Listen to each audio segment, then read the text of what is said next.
Hi, good afternoon. Basics of hospital administration lecture സീരീസിലോട്ട് വരുമ്പോൾ നമ്മൾ ഇന്ന് ഡിസ്കസ് ചെയ്യാൻ പോകുന്നത് ഹോസ്പിറ്റൽ സർവീസസുകളെ കുറിച്ച്. എന്താണ് ഈ ഹോസ്പിറ്റൽ സർവീസസ്?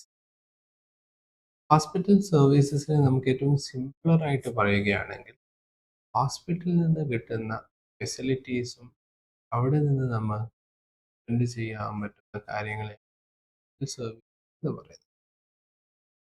അപ്പം നമ്മൾ ഹോസ്പിറ്റലിനെ എപ്പോഴും ഡിപ്പെൻഡ് ചെയ്യാറ് ഡിഫറെൻ്റ് ആവശ്യങ്ങൾ. ഇത് മോസ്റ്റ്ലി മെഡിക്കൽ സർവീസസ് ആണ്. അപ്പം ഹോസ്പിറ്റൽ സർവീസസ് എപ്പോഴും ഹോസ്പിറ്റലിൻ്റെ ഫങ്ഷനിങ് ഏറ്റവും ഇമ്പോർട്ടൻ്റ് ആയിട്ടുള്ള ഒരു കാര്യം കൂടി.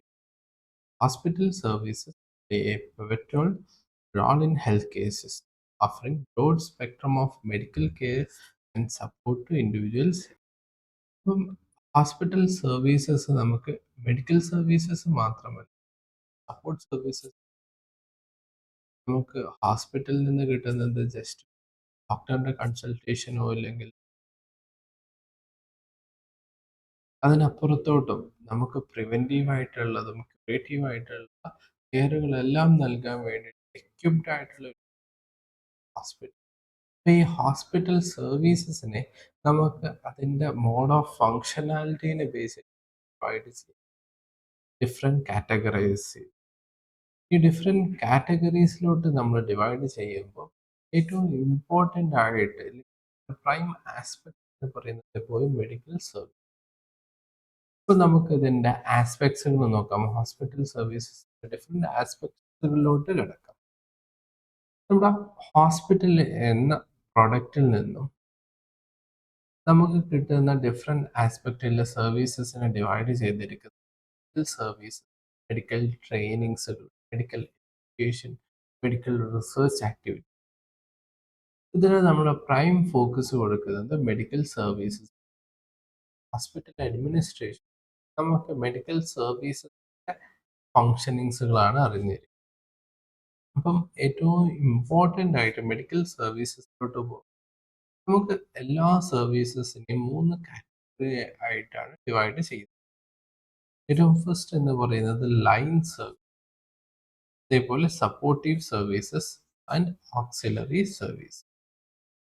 ലൈൻ സർവീസസ് എന്ന് പറയുന്നത് പേഷ്യൻസുമായിട്ട് ഡയറക്റ്റ് കോണ്ടാക്ട് വരുന്ന സർവീസുകളെയാണ് നമ്മൾ ലൈൻ സർവീസസ് പറയുന്നത്. ഈ ലൈൻ സർവീസസിന് സപ്പോർട്ട് ചെയ്തുകൊണ്ട് നിലനിൽക്കുന്ന ഡിപ്പാർട്ട്മെന്റ്സുകളെയാണ് നമ്മൾ സപ്പോർട്ടീവ് ഡിപ്പാർട്ട്മെന്റ് അല്ലെങ്കിൽ ആൻസിലറി ഡിപ്പാർട്ട്മെന്റ്സ് എന്ന് പറയും. നെക്സ്റ്റ്, പേഷ്യൻ്റ് കെയറിൽ ഡയറക്റ്റ് കോണ്ടാക്റ്റുകളൊന്നും ഇല്ല, വന്നാൽ ഈ ഒരു ഡിപ്പാർട്ട്മെന്റ്സുകൾ ഇല്ലാതെ ഹോസ്പിറ്റൽ ഓപ്പറേഷൻസ് നടക്കാൻ ബുദ്ധിമുട്ടുമായിട്ടുള്ള ഡിപ്പാർട്ട്മെന്റ്സ്. ഏറ്റവും വലിയ എക്സാമ്പിൾ നമ്മുടെ അഡ്മിനിസ്ട്രേറ്റീവ് സെക്ഷൻസോ ഇല്ലെങ്കിൽ അഡ്മിനിസ്ട്രേറ്റീവ് ഏരിയാസ് എന്ന് തന്നെ. അങ്ങനെയുള്ള ഡിപ്പാർട്ട്മെന്റ്സുകളെയാണ് നമ്മൾ ഓക്സിലറി സർവീസസുകൾ എന്ന് പറയുന്നത്. ഇതിൻ്റെ ഓരോ സർവീസസിൻ്റെ ഡെഫിനിഷൻസിലോട്ട് പോകും. ലൈൻ സർവീസസ് എന്ന് പറയുന്നത് ഫണ്ടമെന്റൽ സർവീസ്. ഇവിടെ പേഷ്യൻ്റ് കോണ്ടാക്ട് അല്ലെങ്കിൽ ഡയറക്റ്റ് ഇൻവോൾവ്മെന്റ് ആണ് പേഷ്യൻറ്റിൻ്റെ ആവശ്യങ്ങൾക്ക് വേണ്ടി. ട്രീറ്റ്മെന്റ് ആകാം, പ്രിവെൻഷൻസ് ആകാം. Next, ancillary services. Ancillary services എന്ന് പറഞ്ഞിട്ടുണ്ട് ഡയഗ്നോസ്റ്റിക് സെന്റേഴ്സുകൾ, തെറാപ്പറ്റിക് ലാബോറട്ടറികൾ. ഇതെല്ലാം നമ്മുടെ ഹെൽത്ത് കെയർ അല്ലെങ്കിൽ നീഡ്സിനെ നമുക്ക് ഫൈൻഡ് ചെയ്യാൻ വേണ്ടി അവരുടെ ആ ഒരു ഡയഗ്നോസിസിൽ എത്താൻ വേണ്ടിയിട്ടും ഹെൽപ്പ് ചെയ്യുന്ന ഡിപ്പാർട്ട്മെന്റുകളാണ് ആൻസിലറി സർവീസ്. നെക്സ്റ്റ് വരുന്നത് ഓക്സിലറി സർവീസസ്. ഓക്സിലറി സർവീസസ് എന്ന് പറഞ്ഞിട്ടുണ്ടെങ്കിൽ പേഷ്യൻറ്റുമായിട്ട് ഡയറക്റ്റ് കോണ്ടാക്റ്റുകൾ, പക്ഷേ ഈ ഒരു ഡിപ്പാർട്ട്മെന്റ്സ് ഇല്ലാതെ സ്മൂത്ത് ആയിട്ട് നമ്മുടെ ഹോസ്പിറ്റൽ ഓപ്പറേഷൻസ് നടത്താൻ സാധിക്കുകയുമില്ല. ഇതിൽ നമുക്ക് ഏറ്റവും ഇമ്പോർട്ടൻ്റ് ആയിട്ട് വരുന്നത് നമ്മുടെ അഡ്മിനിസ്ട്രേറ്റീവ് ഡിപ്പാർട്ട്മെന്റ്സ്. ഇതിൻ്റെ എക്സാമ്പിൾസിലോട്ട് കിടക്കുമ്പോൾ നമുക്ക് ലൈൻ സർവീസസിൽ വരുന്നത് emergency services, out patient services, in patient service, ICU, അതേപോലെ ഓപ്പറേഷൻ തിയേറ്റേഴ്സ്, ആംബുലൻസ് സർവീസ്. ഇനി സപ്പോർട്ടീവ് സർവീസസിൽ ഡയറക്റ്റ് ഇൻവോൾവ്മെന്റ്സ് ഒന്നും. സപ്പോർട്ട് സർവീസസിന്റെ എക്സാമ്പിൾസിലോട്ട് വരും. നമുക്ക് CSSD, laboratory, radiology service, care, dietary, laundry service, and pharmacy service. Direct patient involvement ഇല്ലാത്ത auxiliary services important ആയി നിൽക്കുന്ന കുറച്ച് departments: registrations, medical record, post transport, mortuary, engineering services, service. അപ്പം നമ്മൾ ഇതുവരെ ഡിസ്കസ് ചെയ്തിട്ടുള്ളത് ഹോസ്പിറ്റൽ സർവീസസിനെ നമ്മൾ 3 കാറ്റഗറി ആയിട്ട് ഡിവൈഡ് ചെയ്തു. ഏറ്റവും ഫസ്റ്റ് തന്നെ മെഡിക്കൽ സർവീസ്, ഇമ്പോർട്ടൻ്റ് ആയിട്ടുള്ള ഡയറക്റ്റ് പേഷ്യൻ്റ് കെയർ നൽകുന്ന ലൈൻ സർവീസ്. ഈ ലൈൻ സർവീസസിനെ സപ്പോർട്ട് ചെയ്യാൻ വേണ്ടിയിട്ട് ancillary services or support service. Then നമ്മുടെ സ്മൂത്ത് ഓപ്പറേഷൻസിന് വേണ്ടി ഡയറക്റ്റ് പേഷ്യൻ്റ് ഇൻവോൾവ്മെന്റ്സോ കെയറുകളോ ഇല്ലാത്ത ഡിപ്പാർട്ട്മെന്റ്സ് ഓക്സിലറി സർവീസസ് എന്ന് പറയും. പിന്നെ ഓരോ ഡിപ്പാർട്ട്മെന്റിന്റെയും ഇൻ ഡീറ്റെയിൽ ആയിട്ട് നമുക്ക് പോകാം. Line services fundamental medical and patient care functions that play a direct role in diagnosing, treating, and enhancing the overall well-being of the patients. ഇപ്പോൾ line services എന്ന് first പറഞ്ഞതുപോലെ തന്നെ ഡയറക്റ്റ് പേഷ്യൻ്റ് ഇൻവോൾവ്മെന്റ്സ് ആണ്. അവർ നമ്മുടെ പേഷ്യൻ്റെ ആവശ്യങ്ങൾക്ക് ഇമ്പോർട്ടൻ്റ് ആയിട്ട് പറയുമ്പോൾ diagnose ചെയ്യാൻ വേണ്ടി, ട്രീറ്റ്മെന്റ്സിന് വേണ്ടി, അതേപോലെ ഓവറോൾ വെൽബീയിങ്ങിൽ ഇമ്പോർട്ടൻ്റ് ആയി നിൽക്കുന്ന ഏരിയാസുകളും ഡിപ്പാർട്ട്മെന്റ്സുകളുമാണ് ലൈൻ സർവീസ് ആയിട്ട് പറയുന്നത്.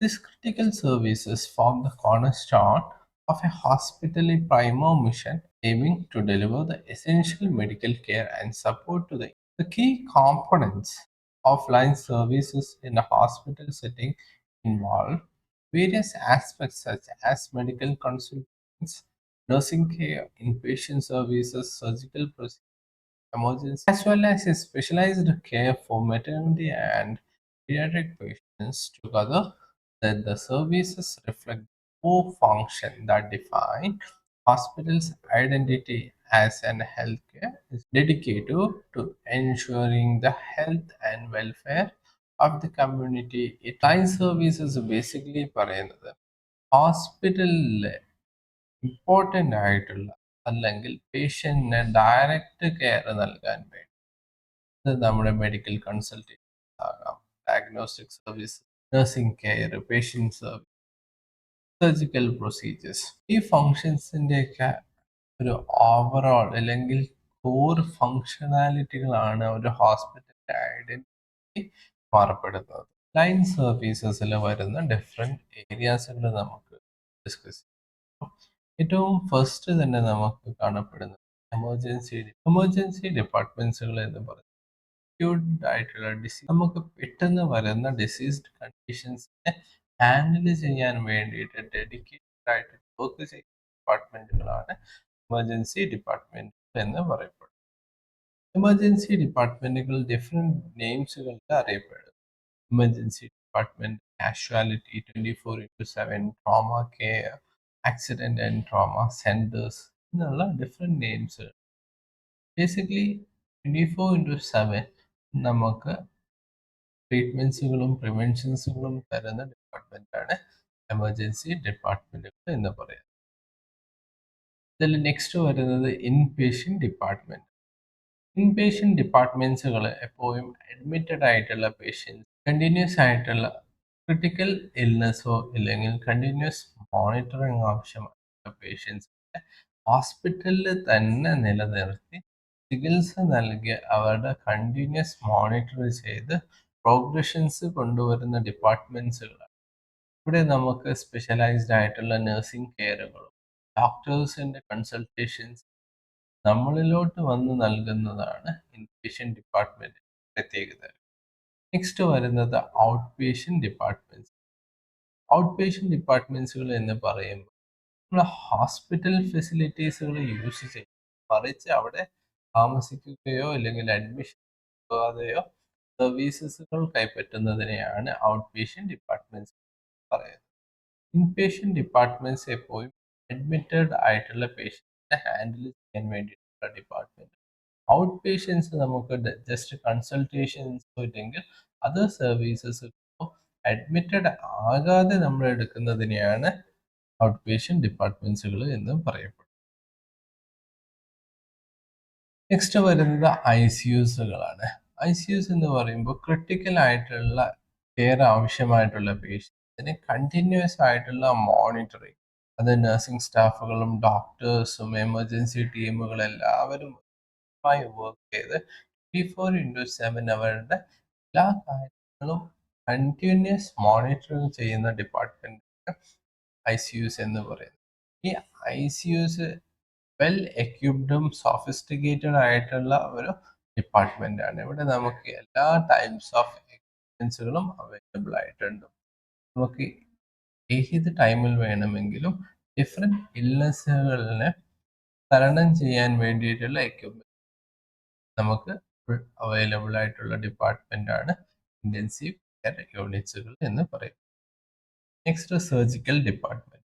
നമ്മുടെ ഡിസീസ് കണ്ടീഷൻ റിലേറ്റഡ് ആയിട്ട് എന്തെങ്കിലും സർജിക്കൽ പ്രൊസീജിയേഴ്സ് അണ്ടർഗോ ചെയ്യും, അതിനെ ഹെൽപ്പ് ചെയ്യുന്ന ഡിപ്പാർട്ട്മെന്റ് ആണ് സർജിക്കൽ ഡിപ്പാർട്ട്മെന്റ്. ഈ സർജിക്കൽ ഡിപ്പാർട്ട്മെന്റിനെ നമ്മൾ സർജിക്കൽ തിയേറ്റർ, ഓപ്പറേഷൻ തിയേറ്റർ എന്നുള്ള ഡിഫറെന്റ് നെയിംസുകളിൽ അറിയപ്പെടും. ഇതൊരു കൺട്രോൾഡ് ആയിട്ടുള്ള ഏരിയ ആണ്. ഇതിൽ നിന്ന് നമുക്ക് വളരെ റെസ്ട്രിക്റ്റഡ് എൻട്രിയും വളരെ സേഫ് ആയിട്ടുള്ള പ്രൊസീജിയേഴ്സ് ചെയ്യാനുള്ള ഒരു ഏരിയ കൂടെയാണ് ഹോസ്പിറ്റൽ നിന്ന് നമുക്ക് ലഭിക്കും. ഔട്ട് പേഷ്യൻ്റ് ഡിപ്പാർട്ട്മെന്റ്സുകളും ഇൻപേഷ്യൻ്റ് ഡിപ്പാർട്ട്മെന്റ്സുകളും അല്ലെങ്കിൽ ഹോസ്പിറ്റൽസുകളിലുള്ള ഡിപ്പാർട്ട്മെന്റ്സ് നമുക്ക് കാറ്റഗറൈസ് ചെയ്യാം. നമുക്ക് ഓരോ ഡിപ്പാർട്ട്മെന്റ്സും ഓരോ പെർട്ടിക്കുലർ ഏരിയാസിൽ സ്പെഷ്യലൈസ്ഡ് ആയിട്ടുള്ള ഡിപ്പാർട്ട്മെന്റ്സുകളാണ്. അപ്പം അതിൽ ഏറ്റവും ഇമ്പോർട്ടൻ്റ് ആയിട്ടുള്ള കുറച്ച് ഡിപ്പാർട്ട്മെന്റ്സുകളിലൂടെ നമുക്ക് ഗോ ത്രൂ ചെയ്യുമ്പോൾ ഏറ്റവും ഫസ്റ്റ് ആയിട്ട് നമുക്ക് കാണാം emergency department. Emergency department provides immediate care for patients with critical conditions or critical conditions-നെ ഹാൻഡിൽ ചെയ്യാൻ വേണ്ടി 24/7 എക്യുപ്ഡ് ആയിട്ടുള്ള ഡിപ്പാർട്ട്മെന്റ് ആണ് നമ്മുടെ എമർജൻസി ഡിപ്പാർട്ട്മെന്റ് എന്ന് പറയുന്നത്. Internal medicine department. The diagnosis and treats wide range of adult medical conditions. മുതിർന്ന ആൾക്കാരിൽ കാണപ്പെടുന്ന അസുഖങ്ങളെ ഹാൻഡിൽ ചെയ്യാൻ വേണ്ടിയിട്ടും അത് ട്രീറ്റ് ചെയ്യാൻ വേണ്ടിയിട്ടും റൺ ചെയ്യുന്ന ഡിപ്പാർട്ട്മെന്റ് ആണ് internal medicine department. Paediatric department. അതുപോലെ നമ്മുടെ ഇൻഫൻസ്, ചിൽഡ്രൻസ് ആൻഡ് അഡോളസൻസ്, ഈ ഒരു ഏജ് ഗ്രൂപ്പിൽ വരുന്ന ഇൻഡിവിജ്വൽസ് ഹാൻഡിൽ ചെയ്യാൻ വേണ്ടിയിട്ട് വർക്ക് ചെയ്യുന്ന department paediatric department. Obstetrics and gynaecology, female reproductive health, അതേപോലെ പാസ്ചുറേഷൻ റിലേറ്റഡ് ആയിട്ടുള്ള കാര്യങ്ങൾ ഹാൻഡിൽ ചെയ്യാൻ വേണ്ടിയിട്ട് വർക്ക് ചെയ്യുന്ന ഡിപ്പാർട്ട്മെന്റ് ആണ് obstetrics and gynaecology department. Surgery department, surgical procedures related ആയിട്ടുള്ള കാര്യങ്ങൾക്ക് ഹാൻഡിൽ ചെയ്യുന്ന ഡിപ്പാർട്ട്മെന്റ്. മസ്കുലോസ്കെലറ്റൽ ഇഷ്യൂസ് ഹാൻഡിൽ ചെയ്യാൻ വേണ്ടിയിട്ട് ഓർത്തോപെഡിക് ഡിപ്പാർട്ട്മെന്റ്. അതിൽ നമ്മുടെ ബോൺസുകളും മസിൽസിൻ്റെയും ഇഞ്ചുറീസും ഡിസീസ് കണ്ടീഷൻസും ഹാൻഡിൽ ചെയ്യുന്നത് ഓർത്തോപെഡിക്. കാർഡിയോളജി ഡിപ്പാർട്ട്മെന്റ് നമ്മുടെ ഹാർട്ടിൻ്റെ ഫങ്ഷൻസും ബോഡി സർക്കുലേഷൻസുകളും ഹാൻഡിൽ ചെയ്യുന്നതും ഡിസീസ്ഡ് കണ്ടീഷൻസിനെ ട്രീറ്റ് ചെയ്യാൻ വേണ്ടി വർക്ക് ചെയ്യുന്ന ഡിപ്പാർട്ട്മെന്റ് ആണ് കാർഡിയോളജി ഡിപ്പാർട്ട്മെന്റ്. ക്യാൻസർ റിലേറ്റഡ് ആയിട്ടുള്ള അസുഖങ്ങൾക്കും അതിൻ്റെ ട്രീറ്റ്മെന്റ്സിനും വേണ്ടിയിട്ട് ഓങ്കോളജി ഡിപ്പാർട്ട്മെന്റ്.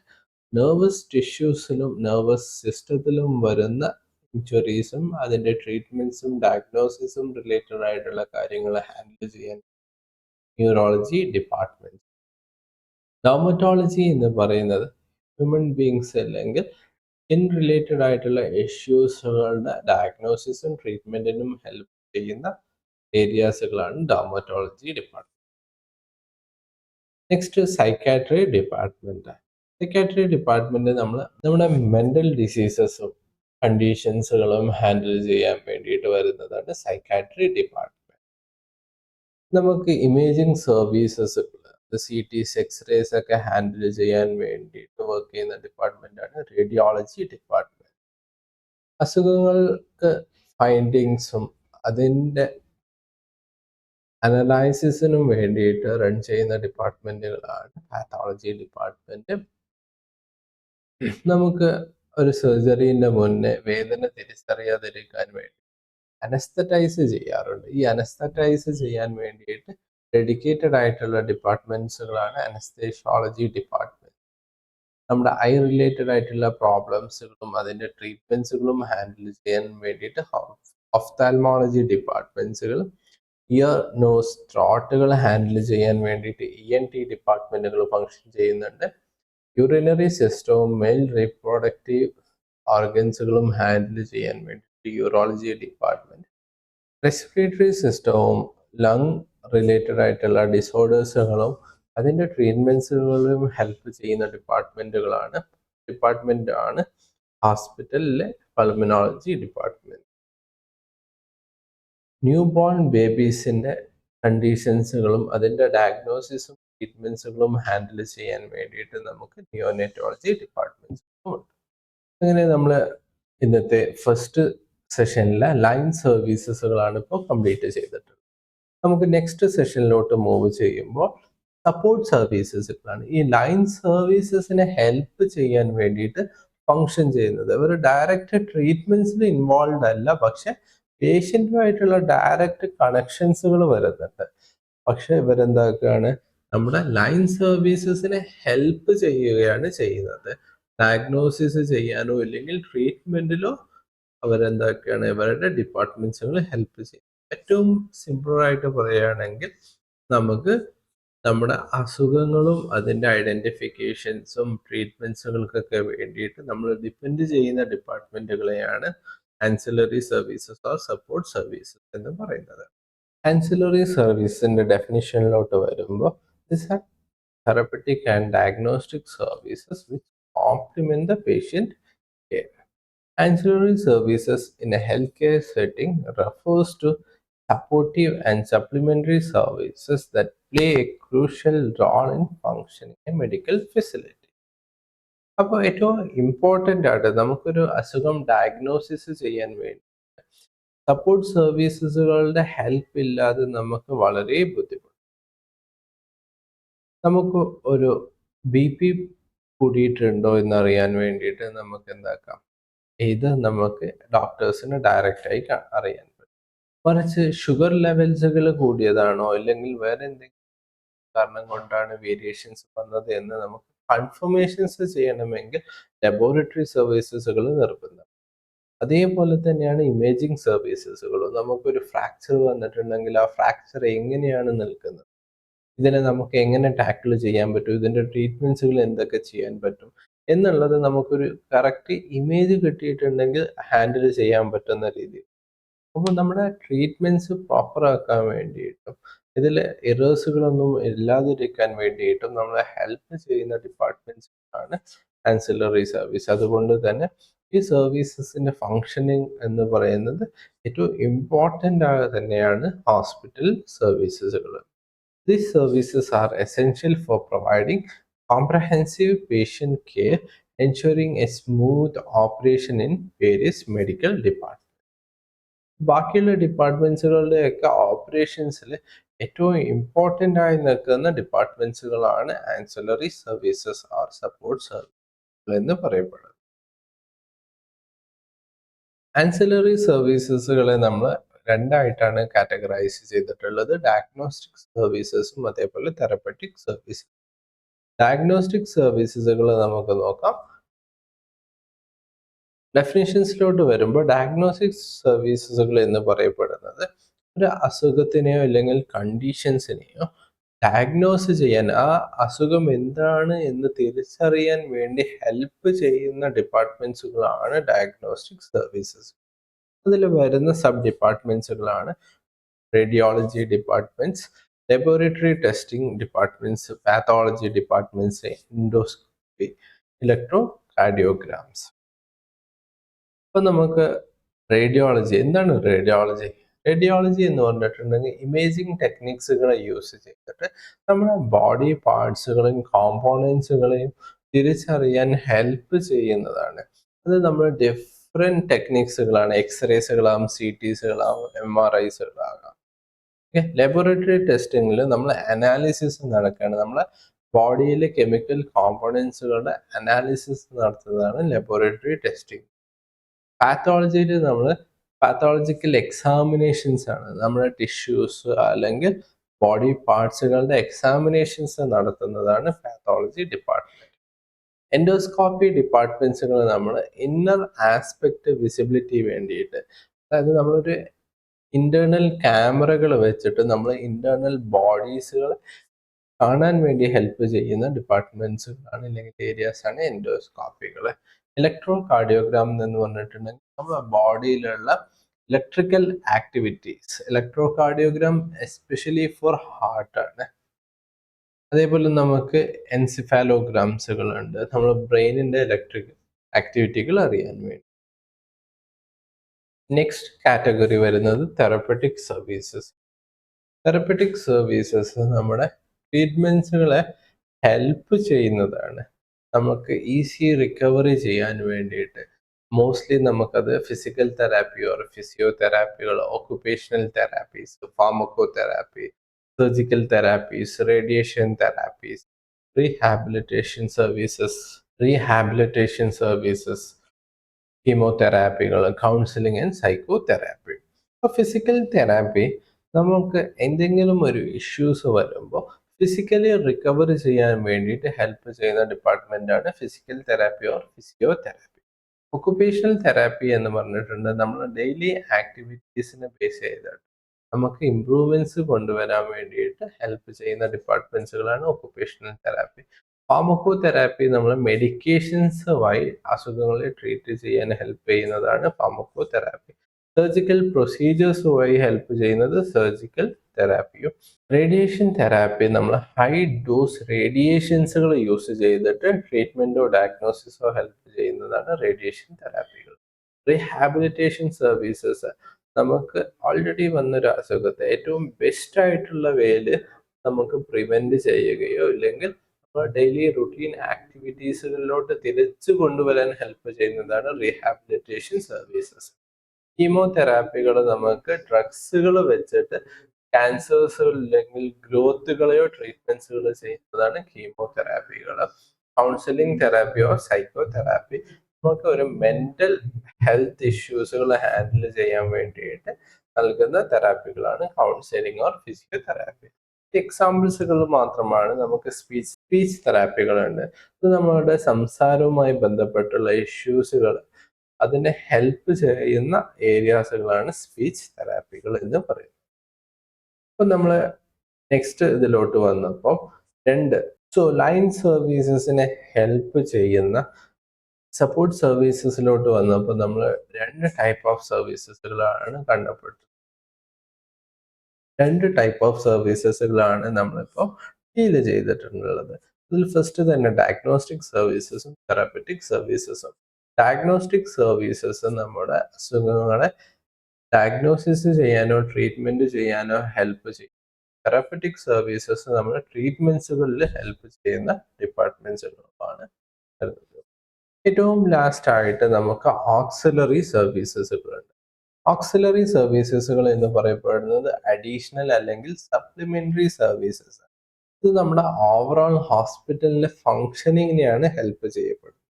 ഈ ഡിപ്പാർട്ട്മെന്റ്സുകൾക്ക് ഡയറക്റ്റ് പേഷ്യന്റ് ഇൻവോൾവ്മെന്റ്സുകളൊന്നുമില്ല, എന്നാൽ ഹോസ്പിറ്റലിന്റെ റണ്ണിങ്ങിന് ഇവര് വളരെ ഇമ്പോർട്ടൻ്റ് ആണ്.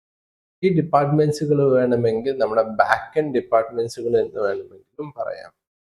ഇതിൽ വരുന്ന കുറച്ച് അഡ്മിനിസ്ട്രേറ്റീവ് ഡിപ്പാർട്ട്മെന്റ്സുകൾ നമുക്ക് നോക്കാം.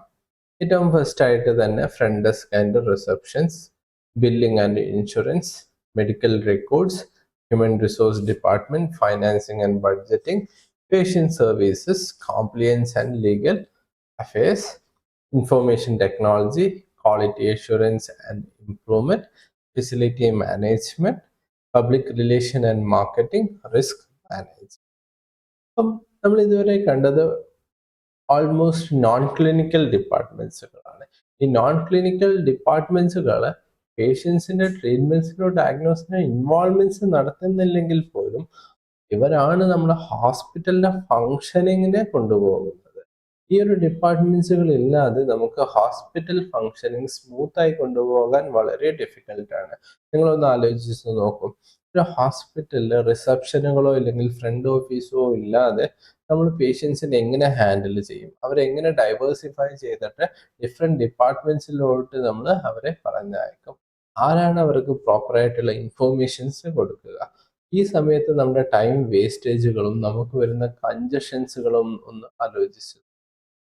അപ്പം ഈ ഒരു ഇത് ആലോചിക്കുമ്പോൾ തന്നെ നമുക്ക് മനസ്സിലാകും എത്രത്തോളം ഇമ്പോർട്ടൻ്റ് ആണ് നമ്മുടെ ഫ്രണ്ട് ഓഫീസ് എന്ന് പറയുന്നത്. എന്നാൽ ഈ ഫ്രണ്ട് ഓഫീസ് അവരുടെ ട്രീറ്റ്മെന്റ്സിൽ ഒരു ഡയറക്റ്റ് ഇൻവോൾവ്മെന്റ്സുകളും നടത്തുന്നു.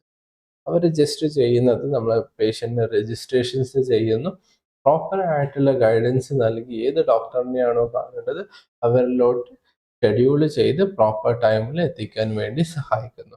എൻക്വയറീസുകൾ വരുന്നത് ഹാൻഡിൽ ചെയ്യുന്നു, പ്രോപ്പർ ആയിട്ടുള്ള ബില്ലിങ്സ് ചെയ്യുക, പ്രോപ്പറിന്റെ കംപ്ലീറ്റ് ഹിസ്റ്ററി ഹാൻഡിൽ ചെയ്യുന്നത്, ഈ മെഡിക്കൽ റെക്കോർഡ് വർഷങ്ങളോളം സൂക്ഷിച്ചു വെക്കുക. അപ്പം നോൺ ക്ലിനിക്കൽ ഡിപ്പാർട്ട്മെന്റ്സുകൾ ഹോസ്പിറ്റലിന്റെ റണ്ണിങ്ങിന് ഏറ്റവും ഇമ്പോർട്ടൻ്റ് ആയിട്ടുള്ള ഡിപ്പാർട്ട്മെന്റ്. ഇപ്പം ഹോസ്പിറ്റൽ സർവീസസിന്റെ ഒരു ബേസിക് റീക്യാപ്പ് എടുത്തു കഴിഞ്ഞിട്ടുണ്ടെങ്കിൽ നമുക്ക് ഹോസ്പിറ്റൽ ഒരു പ്രൊഡക്റ്റായി കാണുകയാണെങ്കിൽ ഡിഫറെൻറ്റ് സർവീസസുകൾ നമുക്ക് ഹോസ്പിറ്റലിൽ നിന്നും കിട്ടുന്നുണ്ട്. ഈ ഡിഫറെൻറ്റ് സർവീസസുകളിൽ നമുക്ക് മെഡിക്കൽ സർവീസസുകളാണ് ഏറ്റവും ഇമ്പോർട്ടൻ്റ് ആയി നിൽക്കുന്നത്. ഈ മെഡിക്കൽ സർവീസസിനെ നമ്മൾ പേഷ്യൻറ്റുമായിട്ടുള്ള ഡയറക്റ്റ് കോണ്ടാക്ട് വൈസ് നമ്മൾ കാറ്റഗറൈസ് ചെയ്യുമ്പോൾ നമുക്ക് 3 ഡിഫറെൻറ്റ് ഏരിയാസുകളായിട്ട് കാറ്റഗറൈസ് ചെയ്യാം. ഏറ്റവും ഇമ്പോർട്ടൻ്റ് ആയിട്ട് വരുന്നത് ലൈൻ സർവീസസുകൾ എന്നാണ്. ലൈൻ സർവീസ് എന്ന് പറയുന്നത് പേഷ്യൻറ്റുമായിട്ടുള്ള ഡയറക്റ്റ് കോണ്ടാക്ട് വരുന്ന ഏരിയാസ്. നെക്സ്റ്റ് വരുന്നത് ലൈൻ സർവീസസുകളെ സപ്പോർട്ട് ചെയ്യാൻ വേണ്ടിയിട്ട് നമുക്ക് ആൻസിലറി സർവീസസുകൾ എന്ന് പറയും. ഇത് സപ്പോർട്ട് സർവീസസുകളാണ്. ആൻസിലറി സർവീസസും ലൈൻ സർവീസസും ഹോസ്പിറ്റലിന്റെ എൻറ്റയർ ഫങ്ഷനിങ്സിനെ ഹെൽപ്പ് ചെയ്യാൻ വേണ്ടിയിട്ട് ഓക്സിലറി സർവീസസുകളും ഉണ്ട്. ഓക്സിലറി സർവീസസ് കോംപ്ലിമെന്ററി സർവീസസ് ആണ്. ഇവിടെ പേഷ്യൻസുമായിട്ട് ഡയറക്റ്റ് കോണ്ടാക്റ്റോ ഇൻവോൾവ്മെന്റ്സുകളോ ഇല്ലാത്ത ഏരിയാസ്. അപ്പോൾ താങ്ക് യു. നമുക്ക് ഇന്നത്തെ സെഷൻസ് വൈൻഡ് അപ്പ് ചെയ്യുമ്പോൾ നിങ്ങൾക്ക് എന്തെങ്കിലും ക്വസ്റ്റ്യൻസ് ഉണ്ടെങ്കിൽ directly shoot on to this number.